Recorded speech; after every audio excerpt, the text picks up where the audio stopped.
Masyarakat Anti Korupsi atau MAKI mendaftarkan gugatan pra-peradilan ke Pengadilan Negeri Semarang Selasa siang. Kapolda Jawa Tengah Irjen Polisi Ahmad Lutfi dan Kapolri Jenderal Listio Sigit Prabowo menjadi pihak terlapor pada gugatan ini. Dalam gugatannya, MAKI menyebut Kapolda Jawa Tengah dan Kapolri mencoba menutupi hasil operasi tangkap tangan proses seleksi Bintara Polda Jawa Tengah oleh tim Propam Mabes Polri pada bulan Juni dan Juli 2022 lalu. Bahkan oleh MAKI, Propam Polda Jawa Tengah yang mendapat pelimpahan pemeriksaan temuan hasil penangkapan tersebut tidak segera menjalankan penyidikan dan menghentikan penyidikan. Akibatnya, kasus seolah jalan di tempat.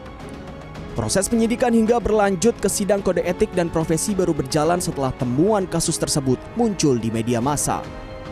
Itu kami selaku lembaga atau pihak ketiga melakukan pengajuan permohonan pra-peradilan.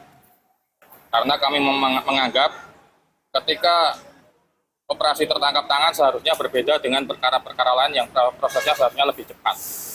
Bukti sudah lengkap, saksi-saksi sudah diperiksa, namun belum dilakukan penyidikan. Karena itu kami menganggap bahwa polisi telah melakukan penghentian penyidikan secara tidak sah. Oleh pihak Pengadilan Negeri Semarang, berkas gugatan pra-peradilan ini akan segera ditindaklanjuti. Bila mana telah lengkap, akan segera digelar persidangan. Sudah kita lagi periksa kelengkapannya. Kalau memang lengkap nanti diregister, kemungkinan register karena terakhir kemarin nomor 6, ini berarti nomor 7 Prapit 2023. Seperti diketahui setelah kasus tangkap tangan seleksi Bintara mencuat ke publik, Polda Jawa Tengah langsung menyebut ada 7 orang pelaku. Mereka terdiri dari 5 anggota kepolisian dan 2 aparatur sipil negara. Ditemukan juga barang bukti uang sebanyak 9 miliar rupiah.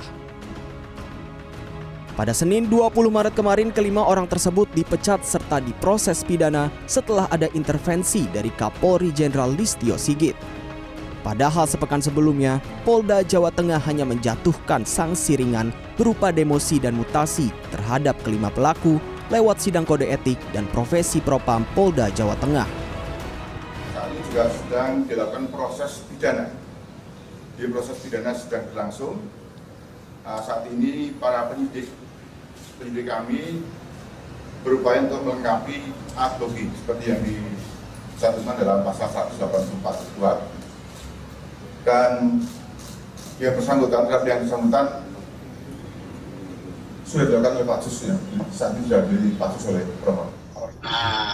Terkunci menurut aturan, jadi Ketua Indonesian Police Watch atau IPW Sugeng Teguh Santoso menilai Polda Jawa Tengah kini terjebak dalam kasus ini.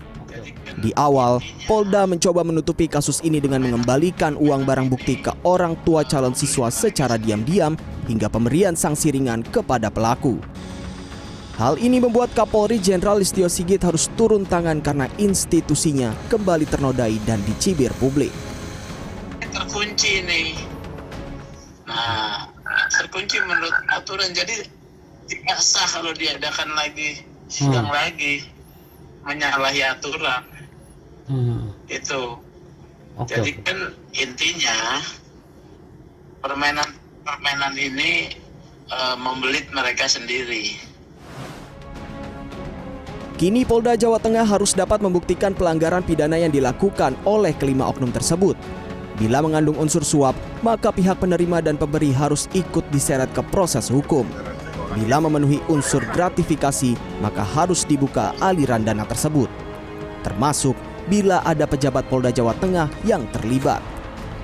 Dari hasil pemeriksaan disebut setiap orang tua siswa dimintai uang senilai 300 hingga 400 juta rupiah agar anaknya lolos seleksi Bintara. Damar Sinuko, Semarang, Jawa Tengah.